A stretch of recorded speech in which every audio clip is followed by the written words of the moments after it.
우리는 누군가 위해서 사는 인생입니다.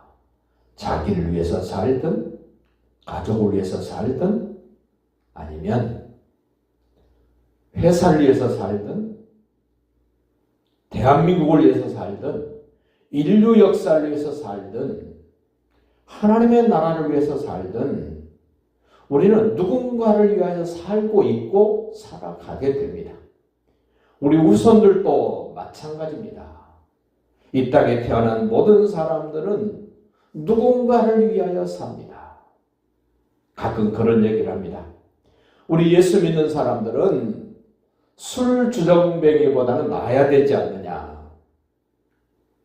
여러분, 술꾼은, 술주정뱅이는 비가 와도 술을 먹습니다. 눈이 와도 먹습니다. 돈이 있어도 먹고 없으면 외상으로 먹습니다. 늘 그것을 위해서 삽니다. 그런 사람을 오늘 대조적으로 선지자의 제자들이 엘리사에게 부탁을 합니다. 공동체 생활을 하고 있습니다. 선지자의 제자들이 함께 모여서 같은 공동체를 이루어 사는 모습을 보게 됩니다. 오늘 말씀에서 우리라는 말이 얼마나 강조되는가. 우리가, 우리를, 우리에게, 이 공동체 표현입니다. 가정 공동체, 교회 공동체, 국가 공동체, 하나님 나라의 사랑의 공동체, 언약의 공동체,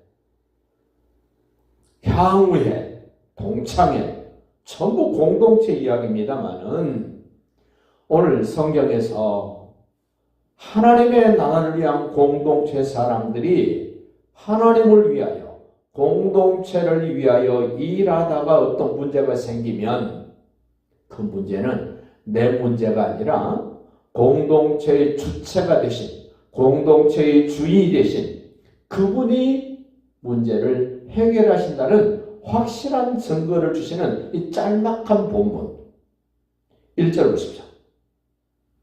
6장 1절, 열왕기하 6장 1절, 선지자의 제자들이 엘리사에게 이르되 보소서, 우리가 당신과 함께 거주하는 곳이 우리에게는 좁습니다.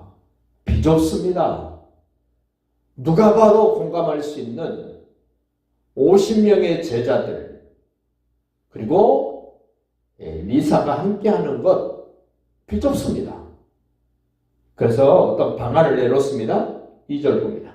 우리가 요단으로 가서 거기서 각각 한 제목을 가져다가 그곳에 우리가 거주할 집을 지읍시다. 공동체를 위한 아이디어를 발휘를 합니다. 그러자 지도자인 엘리사가 좋다, 그렇게 해라, 허락을 받습니다. 그 제자 중 하나가 이르되 청하건대 당신도 종들과 함께 가시면 좋겠습니다. 이 지도자가 없으면, 리더자가 없으면 일이 잘 되지 않습니다. 크든 작든 공동체는 리더자가 있습니다. 우리는 리더자를 생각할 때 자기가 리더라고 생각하는 것이 아니라 다른 사람들이 당신은 우리들의 리더입니다라고 인정해주는 리더여야 됩니다. 좋은 리더는 군림하는 리더가 아닙니다. 섬기는 리더입니다. 마치 예수님이 죄인들을 섬기러 오셨고 당신의 몸을 많은 사람들의 대속물로 주려 오셨다고 말씀하신 그 섬김의 본이 되는 예수님. 엘리사도 자기가 리더라고 주장하는 것이 아니라 사람들이 당신은 우리의 스승입니다, 우리 리더입니다 라고 인정해 주면서 함께 했으면 좋겠습니다. 그러자 엘리사가 기꺼이 내가 가리라고 그들과 함께 요단으로 나무 자르러 갑니다. 우리의 리더이신 예수님, 말씀이 육신이 되어 우리 가운데 오셨을 뿐만 아니라 그 예수님은 성령으로 우리와 함께 하십니다. 성경은 이렇게 예수님을 소개합니다. 예수님은 보혜사십니다. 이렇게 표현을 합니다. 보혜사라는 말은 내 곁에서 나를 도우시며 나를 인도하시는 분, 내가 가는 어떤 여정 속에 심각하고 큰 문제가 생겨서 내가 도저히 해결할 수 없는 어떤 문제가 생기면 내 힘으로 해결할 수 없다는 것을 주님이 아시고 그것을 내 뒤로 넘기시고 내가 가야 될 그 길을 갈 수 있도록 인도하시는 분을 일컬어서 보혜사. 예수님이 이 땅에 오셔서 피 흘려 죽으시고 부활하시고 승천하신 후에 약속하신 성령님을 보내시면서 또 이렇게 소개합니다. 내가 다른 보혜사를 보낼게. 예수님도 보혜사입니다마는 예수님과 똑같은 다른 보혜사를 보내신답니다. 그분이 바로 성령 하나님이십니다.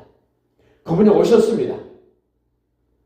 예수님은 우리 주변에서 내 앞에서 내 옆에서 인도하셨다면 성령님은 내 속에 들어오셔서 나를 인도하시고 내 삶의 모든 여정을 주장하시는 성령 하나님이라고 우리에게 소개를 합니다. 엘리사가 공동체를 위하여 일하고자 하는 사람들과 함께 갔는데 문제가 생겼습니다. 5절 보십시오. 한 사람이 나무를 벨 때에, 나무를 벤다는 말은 톱으로 베는 건데 여기 도끼로 지금 찍는 겁니다. 도끼가 물에 떨어진지라. 요단강 가기 때문에 강가에서 도끼질하다가 도끼가 자루에서 빠지면 물에 빠지는 겁니다. 그러자 그 제자가 외칩니다.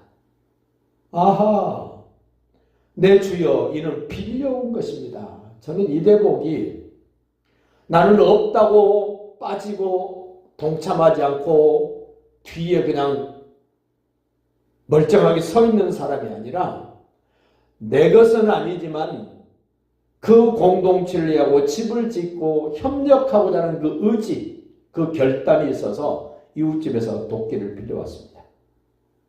그런데 하필이면 그 도끼가 자루에서 빠져 물에 떨어졌습니다. 이 빌려온 이 제자 얼마나 난감합니까? 내 것이었으면 뭐 잃어버려도 물에 빠져도 크게 문제될 것이 아닙니다만은 남의 집에 거 빌려왔는데 그것이 요단강에 빠져버렸다.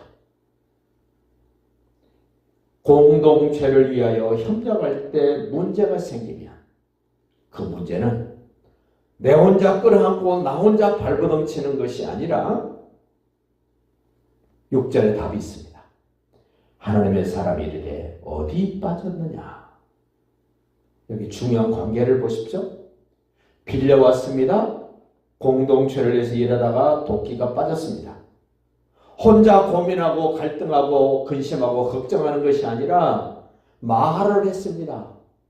내 주여, 엘리사에게 들으라고, 예수님이 들으시라고 우리는 고백하는 겁니다. 큰일 났습니다. 빌려온 도끼가 자루에서 빠져 요단강물에 빠졌습니다. 깊이 있는 요단강물에 빠졌습니다. 내가 해결할 수가 없습니다. 그러자 엘리사가 어디에 빠졌느냐 하네 그것을 보이는지라. 여기에 빠졌습니다. 이 모습도 저는 대충 설렁설렁 일했다면은 다른 데 정신 팔리고 다른 데 시선을 뺏기고 이랬다면은 어디 빠졌는지 모를 것입니다만은 이 제자는 집중해서 일하다 보니까 도끼가 빠져서 여기 빠졌습니다라고 정확하게 그 문제를 엘리사에게 보여줬습니다. 여기입니다. 기가 막힌 일이 벌어집니다. 엘리사가 나뭇가지를 베어 물에 던져 쇠도끼를 떠오르게 했다. 상상해 보십시오. 물에 깊이 빠진 도끼를 물에 던지면 떠오를 수밖에 없는 나무가지를 꺾어서 무거운 쇠도끼를 띄웠다. 불가능한 일임에도 불구하고 공동체를 위하여 협력할 때, 내가 집중하여 그 일을 돕고자 할 때, 그러다가 문제가 생겼을 때 하나님은 외면하지 아니하시고 그 문제는 네 문제가 아니라 내 문제로 하면서 당신이 직접 나뭇가지를 꺾어서 도끼를 떠오르게 하는 이 기적, 옛날 이야기가 아닙니다. 요한복음 2장에 물이 변하여 포도주 되게 하는 사건도 보십시오. 문제가 생겼습니다. 제자들에게 믿음을 갖게 하기 위하여 물을 변하여 포도주 되게 하신 주님은 7절 봅시다. 이르되 너는 그것을 집으라니 그 사람이 손을 내밀어 그것을 집으니라.